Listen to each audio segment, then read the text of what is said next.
अरे आमचं शरीर 30-30, 35-35 वर्ष सगळं सहन करतं. तुम्ही केलेलं सगळं शरीर सहन करतं. आम्ही कधीतरी म्हणलो अरे शरीरासाठी थोडा वेळ द्यायचा, शरीराची काळजी घे.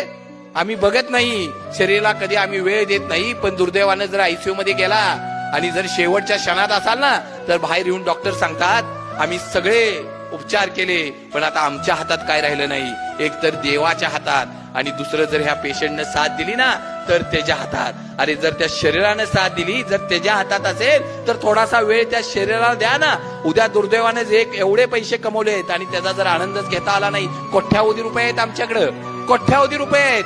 पण जर आम्ही जाग्यावरनं उठत नसू, आमचं शू काढायला देखील जर माणूस लागत असेल तर तुम्ही कमवलेल्या पैशाचा उपयोग काय. अरे 2 दिवस घरातली पोरं आनंदानं करतील, तिसऱ्या दिवशी वास येतोय ना म्हणून पाठीमागच्या रूम मध्ये नेऊन ठेवतील. लक्षात घ्या, तिथं देखील तुम्ही बसलाय तिथं देखील डेटॉलनं साफ केलं जाईल.